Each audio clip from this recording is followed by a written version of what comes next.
Hello दोस्तों, मैं भरत शर्मा स्वागत करता हूं आप लोगों का आपके अपने चैनल इन्फोबस क्रिएशंस के ऊपर। तो आज हम आपके लिए कुछ ऐसी जगह लाए हैं जो बहुत ही ज़्यादा डेंजरस हैं। तो यूजुअली जैसे आप जाते हो, आप कहीं भी घूमने के लिए निकलते हो, तो आपके लिए सबसे बेस्ट प्लेस क्या होती है? आइलैंड या फिर माउंटेन्स?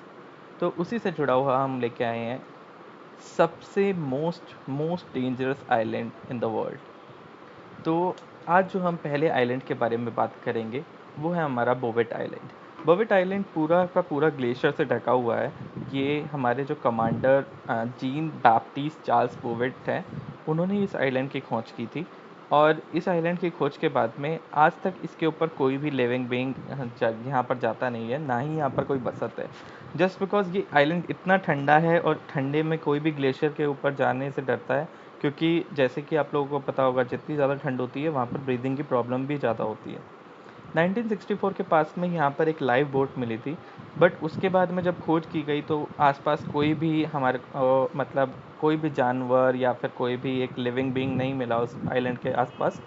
तो उसके बाद से ही यहाँ पर कोई भी जाने से डरता है। दूसरा जो हम आपके लिए आइलैंड लेके आए हैं वो है रैमरी आइलैंड। रैमरी आइलैंड क्या है कि यहाँ पर जब जापानीज़ ने हज़ार जापानीज़ आए थे यहाँ पर सोल्जर, जो मतलब 1945 सेकेंड वर्ल्ड वॉर के पास में यहाँ पर इस आइलैंड के थ्रू निकल रहे थे। तो जब इस आइलैंड के थ्रू निकलने लगे तो किसी को पता नहीं था कि यहाँ पर इतने सारे मगरमच्छ हैं कि वो खा सकते हैं उनको। तो माना जाता है कि 1000 जापानीज़ में से 500 जापानीज़ को मगरमच्छ खा गए थे यहाँ पर।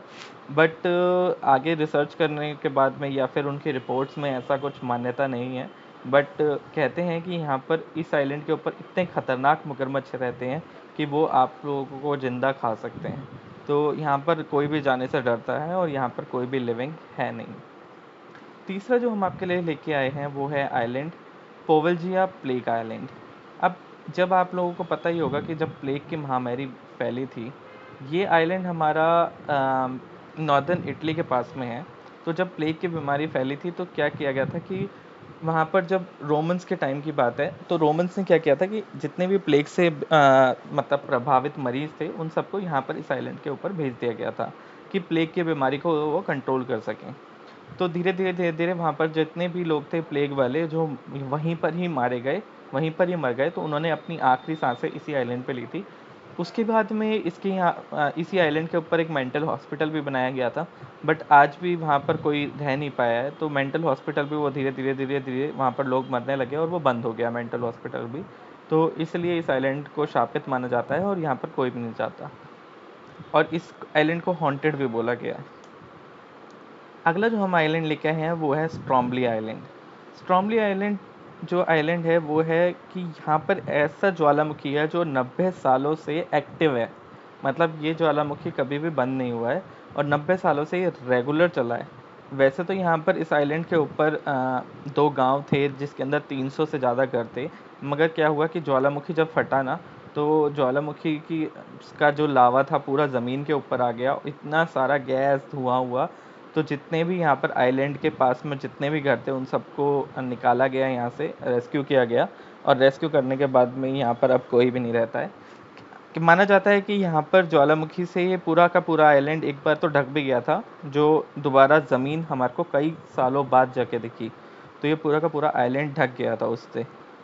और एक चीज़ और भी है, यहाँ पर इस आइलैंड के ऊपर इतनी धुआं रहती है, इतनी गैस रहती है ज्वालामुखी के कारण कि यहाँ पर कोई रह सकता ही नहीं है।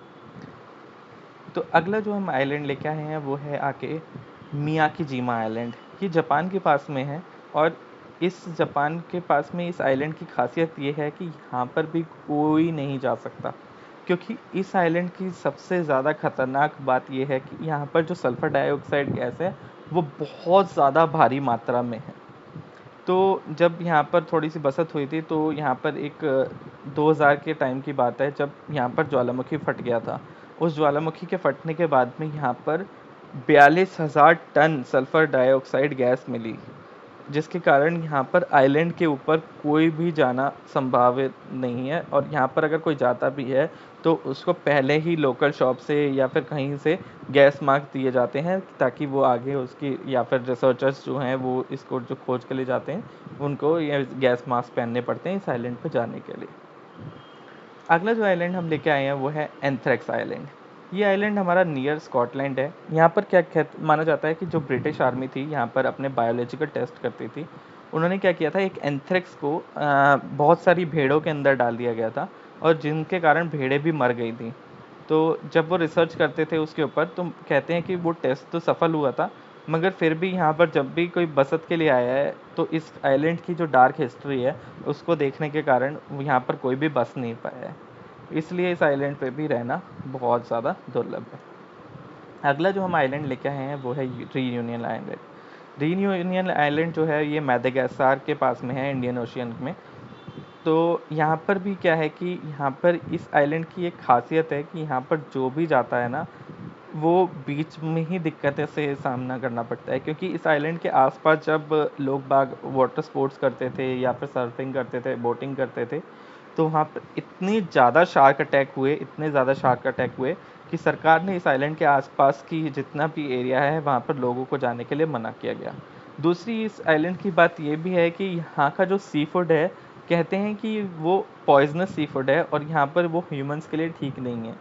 तो और ये भी कहते हैं कि मतलब जो संक्रमण फैलता है उस सी फूड को खाने के बाद, तो इसलिए इस आइलैंड पे रहना तो बिल्कुल भी संभावित नहीं है।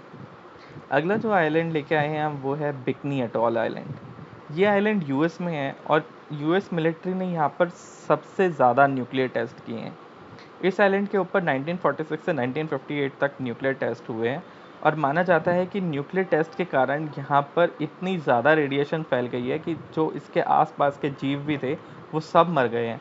इवन जीव क्या, जो पानी के अंदर हमारे जो मछलियाँ थी या फिर कोई भी जीव जंतु जो पानी के अंदर वाले थे, वो भी सब रेडिएशन के कारण मर गए हैं। तो यहाँ पर जो लोग भी रह रहे थे उनको भी निकाला गया, और यहाँ से निकलने के बाद उस रेडिएशन को फेस करने के बाद में उन लोगों को वहाँ से निकाल दिया गया, और जिसके कारण यूएस गवर्नमेंट को 900 सीआर 900 करोड़ रुपए देने पड़े थे हर जाने के रूप में। अगला जो आइलैंड हम लेके आए हैं वो है आइलैंड ऑफ डॉल्स। माना जाता है इस आइलैंड के पास में एक बच्ची मर गई थी, जिसके कारण जो यहाँ पर केयर टेकर था उसको उसी आइलैंड के पास में जहाँ बच्ची मरी वहाँ पर उसको एक डॉल मिली। उसने क्या किया, उस बच्ची की याद में उस डॉल को एक पेड़ पे लटका दिया। तो जैसे जैसे वो आगे चलता गया केयर टेकर, तो वहाँ पर उसको और भी डॉल्स मिलने लगी। तो उसने सारी डॉल्स को उन पेड़ों पे लटका दिया गया। तो मेक्सिको के पास का ये आइलैंड, जब एक के बाद एक डॉल्स को पेड़ों पे लटकाया गया, तो माना जाता है कि रात को वो डॉल्स एक दूसरे से बात करती थी और वो हिलती भी हैं। तो कुछ टाइम के बाद में जो केयर टेकर था वो भी उसी जगह पे, मतलब अनजान मौत हुई है उसकी, वो भी उसी जगह पे हुई जहाँ पर वो बच्ची मरी थी।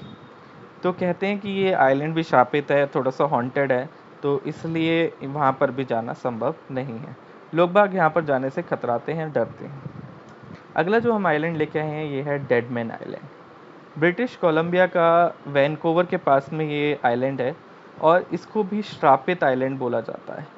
वैसे तो यहाँ पर ये, मतलब जैसे हम अंतिम संस्कार करते हैं तो इस आइलैंड को अंतिम संस्कार के लिए यूज़ किया जाता था, और जब अंतिम संस्कार को ख़त्म कर दिया गया था उसके बाद में यूज़ करने के बाद में भी यहाँ पर जब स्मॉल पॉक्स की बीमारी फैली थी, तो उसके भी जो जितने भी मरीज़ थे उनको भी इस आइलैंड पर शिफ्ट कर दिया गया, और वो भी वहाँ पर रह नहीं पाए और वो धीरे धीरे मर चुके। अब क्या है कि रात को माना जाता है कि यहाँ से आवाज़ें आती हैं, इसलिए लोग बाग डरते हैं इस आइलैंड पे जाने से, और इसे हॉन्टेड आइलैंड भी बोला जाता है। अगला जो हम आइलैंड लेके आए हैं वो है स्नेक आइलैंड। अब स्नेक आइलैंड इसलिए बोला जाता है क्योंकि इस आइलैंड पे इतने ज़्यादा स्नेक हैं कि आप पैर रखोगे तो आपके हर कदम पे इतने, आपको कम से कम इतने हज़ारों स्नेक मिलेंगे। यहाँ पर उड़ने वाले स्नेक हैं, यहाँ पर पानी वाले स्नेक हैं। कहते हैं कि जो रेगिस्तान का स्नेक होता है वो बहुत ज़्यादा जहरीला होता है, मगर पानी वाले स्नेक भी बहुत ज़्यादा जहरीले होते हैं। तो ये आइलैंड पूरा का पूरा स्नेक से भरा हुआ है। तो दोस्तों आज की वीडियो के लिए इतना ही। आशा करता हूँ आप लोगों को ये वीडियो पसंद आएगी। आप ये इन्फॉर्मेशन अपने दोस्तों के साथ में शेयर करें, और मैं चाहता हूँ कि आप अपनी और अपने दोस्तों से इस चैनल की जितनी भी इन्फॉर्मेशन है, अगर आप लोगों को अच्छी लगती है तो उनसे सब्सक्राइब करें चैनल को, और आप हमसे ज़रूर जुड़ें। तो दोस्तों आज की वीडियो में इतना ही। धन्यवाद।